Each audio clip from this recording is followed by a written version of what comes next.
Media Daily. Fiya? അല്ല, ഞാൻ അഖില. ഞാൻ പെർഫ്യൂം ഫിയ എന്നാണ് ചോദിച്ചത്. എനിക്കിഷ്ടമാണ് ആരെ? ഫിയ പെർഫ്യൂം. എനിക്കും. ആരും കൊതിച്ചു പോകും. അത് സാർ. ഞാൻ പെർഫ്യൂമിന്റെ കാര്യമാണ് പറഞ്ഞത്. അതെ സാർ, ആരും കൊതിച്ചു പോകും. എന്നെയാണോ? അല്ല സാർ. അതെ, ആരും കൊതിച്ചു പോകും. ഒന്നരികിലെത്താൻ ഫിയ പ്രീമിയം പെർഫ്യൂം. ഈദ് മുബാറക്, സ്നേഹത്തിന്റെയും ത്യാഗത്തിന്റെയും ബലിപെരുന്നാൾ. ഇസ്ലാം മതവിശ്വാസികൾക്ക് പ്രധാനമായും 2 ആഘോഷങ്ങളാണ് നിർബന്ധമാക്കിയിട്ടുള്ളത്. ഒന്ന് ചെറിയ പെരുന്നാളും ഈദുൽ ഫിത്വർ, 2 ബലിപെരുന്നാളും ഈദുൽ അദ്ഹ.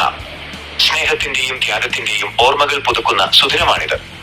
മുസ്ലിങ്ങളെ സംബന്ധിച്ചിടത്തോളം വലിയ സന്തോഷത്തിന്റെ ദിവസമായ ഇത് പ്രവാചകൻ മുഹമ്മദ് നബി തന്റെ അനുയായികളോട് ആഘോഷിക്കുവാൻ കൽപ്പിച്ച ഒന്നാണ്. എന്താണ് ബലിപെരുന്നാൾ? അള്ളാഹുവിന്റെ പ്രിയപ്പെട്ട സുഹൃത്തായി കരുതപ്പെടുന്ന ഇബ്രാഹിം നബിയുടെ ത്യാഗോജ്വലമായ ജീവിതത്തിന്റെ ഓർമ്മപ്പെടുത്തലാണിത്. വിവാഹിതനായി നീണ്ട വർഷങ്ങൾ കാത്തിരുന്നിട്ടും ഇബ്രാഹിം നബിക്ക് സന്താന ഭാഗ്യം ലഭിച്ചില്ല. ഒടുവിൽ അള്ളാഹുവിനോടുള്ള നീണ്ട കാലത്തെ പ്രാർത്ഥനകൾക്കൊടുവിൽ വാർദ്ധക്യകാലത്താണ് അദ്ദേഹത്തിന് ഒരു മകൻ ജനിക്കുന്നത്, ഇസ്മായിൽ നബി.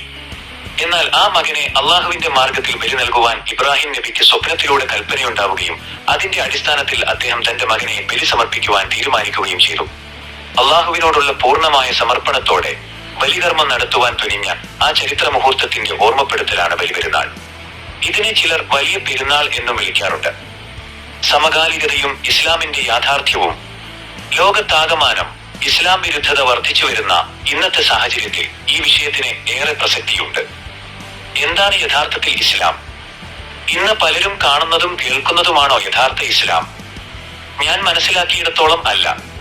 ഇസ്ലാം എന്നാൽ മുഹമ്മദ് നബി സ്ഥാപിച്ച ഒരു പുതിയ മതമാണോ? അതുമല്ല എന്നാണ് ഞാൻ മനസ്സിലാക്കുന്നത്.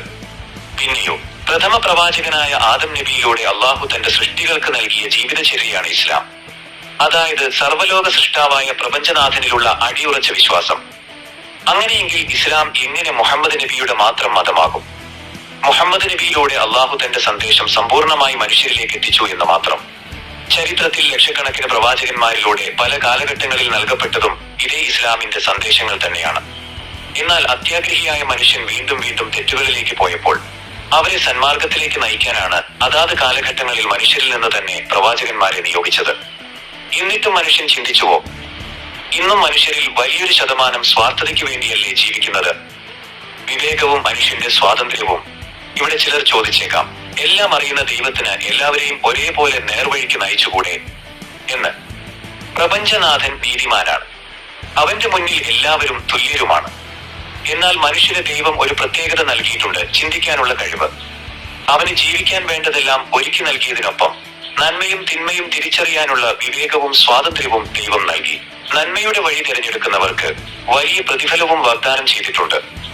നമ്മുടെ മുന്നിൽ 2 വഴികളുണ്ട്, നന്മയുടെയും തിന്മയുടെയും വഴി. ഇതിൽ ഏത് തിരഞ്ഞെടുക്കണം എന്നത് നമ്മുടെ തീരുമാനമാണ്. അതിന്റെ ഗുണദോഷങ്ങൾ അനുഭവിക്കേണ്ടതും നാം തന്നെയാണ്. അവിടെ കൂട്ടിന് ആരും ഉണ്ടാവുകയുമില്ല.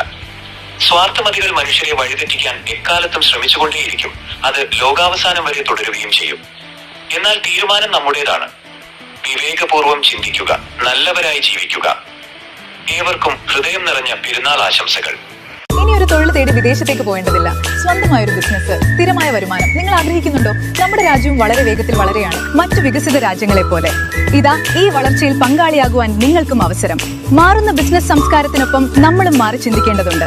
വളരെ വേഗത്തിൽ വളർന്നുകൊണ്ടിരിക്കുന്ന ഇലക്ട്രിക് വെഹിക്കിൾ, അതിവേഗത്തിൽ പുരോഗമിച്ചുകൊണ്ടിരിക്കുന്ന സോളാർ പവർ സൊല്യൂഷൻ, ഇലക്ട്രിക് മേഖലയിൽ ഒഴിച്ചുകൂടാനാകാത്ത LD സംവിധാനം ഒരുമിച്ചൊരു കുടക്കീഴിൽ ഇയോൺ എക്സ്പീരിയൻസ് സെന്റർ. എവിടെയെല്ലാം ആവശ്യമായിട്ടുണ്ടോ അവിടെയെല്ലാം സ്ഥാപിച്ചു നൽകുന്നു, അതും നിങ്ങളുടെ ബഡ്ജറ്റ് അനുസരിച്ചുള്ള പദ്ധതികളുടെ. സ്വന്തമായോ പാർട്ട്ണർഷിപ്പിലോ വാടകക്കോ ലഭ്യമാണ്. കൂടുതൽ വിവരങ്ങൾക്ക് ഞങ്ങളെ സമീപിക്കുക.